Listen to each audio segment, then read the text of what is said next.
Greetings, friend. Hope you all are doing fine. Selling of beverages to the guest can be very challenging if you don't have correct and enough information about the available item in the bar. As bar can have different kind of alcoholic and non-alcoholic beverage, which can be tough to remember, and it can be confusing for both guest and server.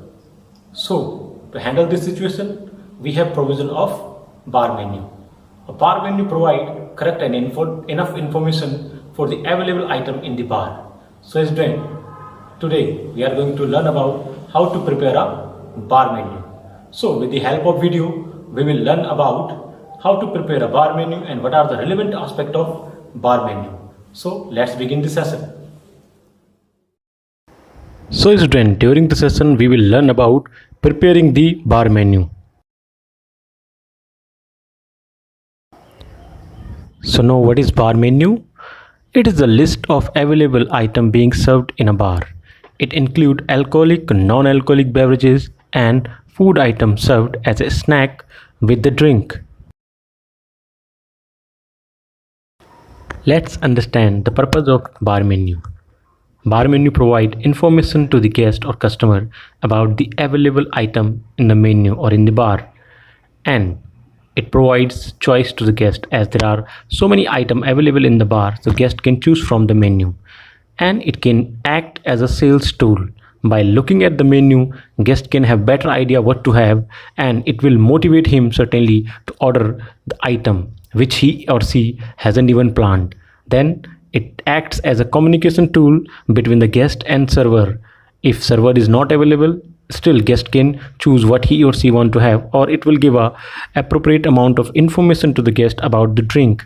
And obviously it reduces the human errors, because without the menu it will be very difficult to understand what all items are available in the bar. So it provides correct information that what is available in the bar and reduces the chances of human error. So now let's understand what are the different formats or presentation of the menu. As you can see, there are basically four forms of menu available. One is the book form, second one is the card form, third one is the board form, and the fourth one is the placemat form. So book form, this type of presentation of menu is very common in large establishment where there are more items. The items are listed along with their respective prices. Most of the restaurants follow this style. The second one is the card form.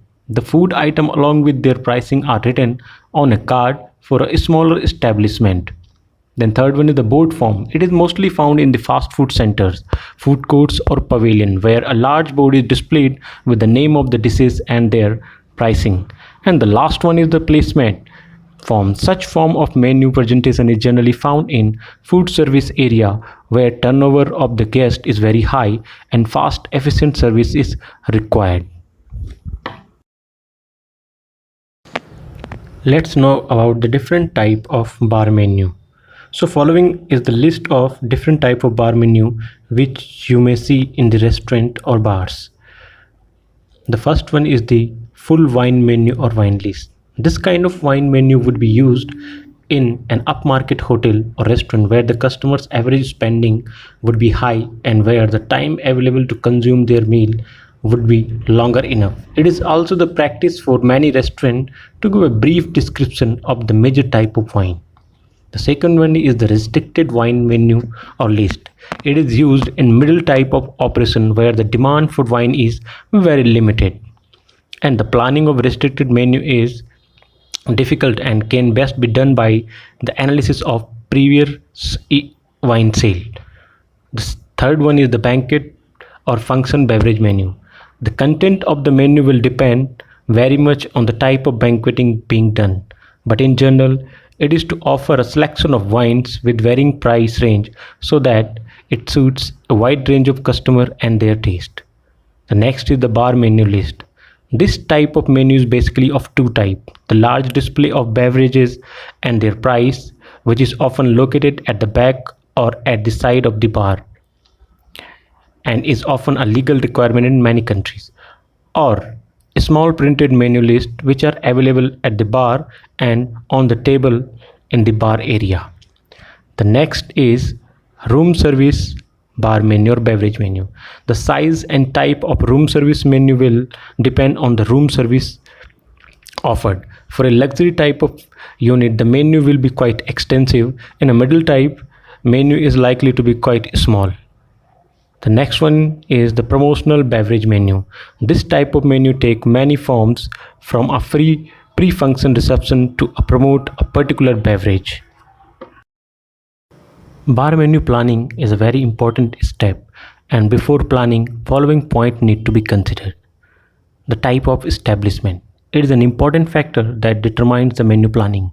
Menu planning can be both meaningful and purposeful only when it is confirmed beforehand whether the menu being planned is for pub, lounge bar, wine bar, cocktail bar, or any other type of bar.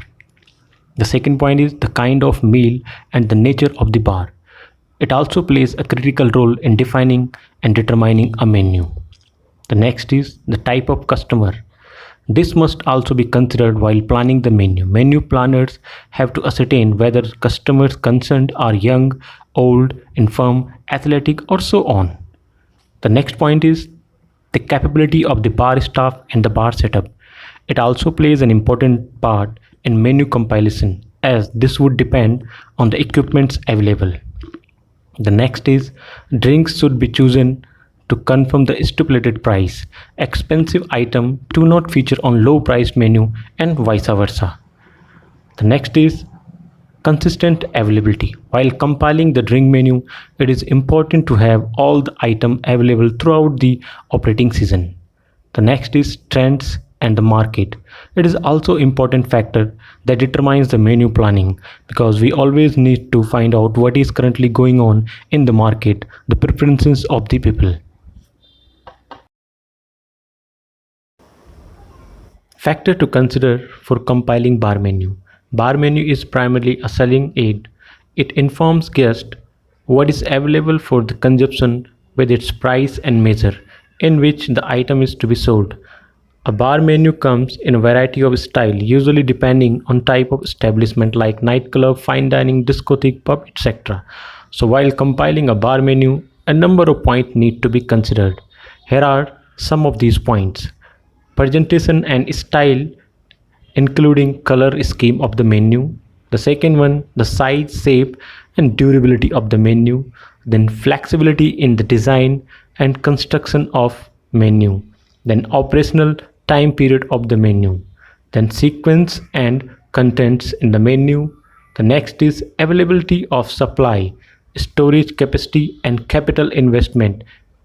The next is the legal requirement for the menu. Let's understand the structure of bar menu. Bar menu must be composed of the following field. Category of drink. There are different categories of the drinks like aperitif, cocktail, wine, spirit, beer, etc. The variant, the subcategory of the main drinks. Name of the drink, preferably in English and in the local language. The taste and the flavor. To understand and build the mood. Description, to inform the composition of drink. Price, cost per unit serving. And legal notification, to inform the tax structure and the legal obligation. Let's understand the composition of bar menu, or what all items are included in a bar menu. So basically there are non-alcoholic drinks, there are cocktails, aperitifs, wines, spirits, liqueurs and beers. So these are the common items which are found in a bar menu. After considering all the above points in the preparation of bar menu, the last and final step is layout of bar menu, or deciding the sequence of bar menu. Layout or sequence means the order of item mentioned in a bar menu. It can differ from one bar to another. It very much depends on the nature and purpose of the bar. An executive bar of a 5-star hotel serving large collection of wine may have a separate menu for wine itself and a separate bar list for other drinks, while an upmarket restaurant bar may have a combined bar menu for both wines and other alcoholic and non-alcoholic beverages. This is the possible layout of an upmarket bar offering a limited number of wine. The first one is the wine. So here different kind of wine will be mentioned: wine by glass, sparkling wine, white wine, and red wine. The second one is aperitif. So here will be sherry, port, vermouth, etc. All kind of aperitif. At the third step or third, there will be cocktails: signature, classical cocktail, and different sorts. In the fourth number, there could be spirits. So different kind of spirits include whiskey, rum, cognac, gin, tequila, vodka. And at number fifth, there is liqueurs and digestive. So different kind of liqueurs and digestive will be mentioned. And at the number six, there will be beers, different kind of beers like draught beer and beer by pints. And at the sixth and last, there will be the selection of non-alcoholic beverages, which could include your mocktails, tea and coffee, minerals and sparkling water, and shakes and smoothies. So student, on the basis of this information, I hope now you can practice to prepare the bar menu. All the best and thank you very much. So student, I hope now you have better understanding of how to prepare a bar menu and what are the relevant aspects of preparing bar menu. Hope you learned out of this session. Keep practicing and keep learning. Thank you very much.